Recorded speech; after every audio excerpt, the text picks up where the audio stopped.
বৃহস্পতিবার Motijheel ideal school and কলেজের সামনে হরতাল ও অবরোধের বিরুদ্ধে ছাত্র শিক্ষক ও অভিভাবকদের মানববন্ধনে অংশ নিয়ে ত্রাণমন্ত্রী মোফাজ্জল হোসেন চৌধুরী মায়া বলেন, কোনো সন্ত্রাসী দলের সঙ্গে গণতান্ত্রিক আলোচনা হতে পারে না।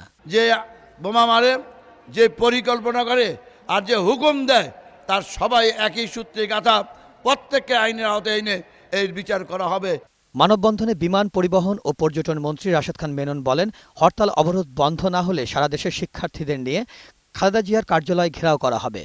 কয়েকদিন আমরা দেখব, তারপর সারা দেশের সমস্ত শিক্ষার্থীরা রাস্তায় নেমে আপনাকে ঘেরাও করবে। ডেনমার্কের রাষ্ট্রদূতের নেতৃত্বে ডেনিশ ব্যবসায়ী প্রতিনিধি দলের সাথে মত বিনিময় শেষে সচিবালয়ে নিজ দপ্তরে ওবায়দুল কাদের বলেন, এই মুহূর্তে সরকার ও দলে সংলাপের কোনো সিদ্ধান্ত নেই। সরকারের এই পর্যন্ত সংলাপ বিষয়ে কোনো সিদ্ধান্ত হয়নি, সরকারেও এ নিয়ে আলোচনা হয়নি, দলেও এ নিয়ে আলোচনা হয়নি।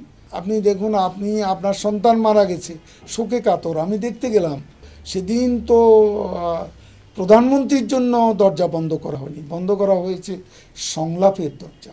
এদিকে গুলশানে স্বেচ্ছাসেবক লীগের নাশকতা বিরোধী বিক্ষোভ সমাবেশে আওয়ামী লীগের সভাপতি মণ্ডলীর সদস্য শেখ ফজলুল করিম সেলিম বলেন, হত্যাযজ্ঞ চালিয়ে দেশ ছেড়ে পালাতে চাইলেও বেগম খালেদা জিয়াকে পালাতে দেয়া হবে না। ওই যারা মারা গেছে তাদের রক্তের উপর পা দিয়ে শেখ হাসিনা খুনি খালেদা জিয়ার সাথে কোনো আলোচনা বসবে না। খালেদা জিয়া চান্স পাইনি বলাবে, তাকেও পালাতে দেওয়া হবে না, তার বিচার বাংলার মাটিতে হবে। বিএনপি জামাত অবরোধ হরতালের নামে ৮৭ জনকে পুড়িয়ে মারার দায়-দায়িত্ব নিলে সরকার পরবর্তী করণীয় নির্ধারণ করবে বলে মন্তব্য করেছেন আওয়ামী লীগের যুগ্ম সাধারণ সম্পাদক মাহবুবুল আলম হানিফ। যশোরে জেলা আওয়ামী লীগের ত্রিবার্ষিক সম্মেলনে তিনি একথা বলেন। উনি বলছেন যে ভোটের অধিকার প্রতিষ্ঠা করতে হবে। ৫ই জানুয়ারি নির্বাচনের দিন সারা বাংলাদেশে প্রায় ৫০০টি ভোট কেন্দ্র পুড়ে দেওয়া হয়েছিল। ১৪০ জন সাধারণ মানুষ যারা ভোট দিতে গিয়েছিল ভোট কেন্দ্রে তাদেরকে বাধা দেওয়া হয়েছিল, পিটিয়ে হত্যা করা হয়েছিল।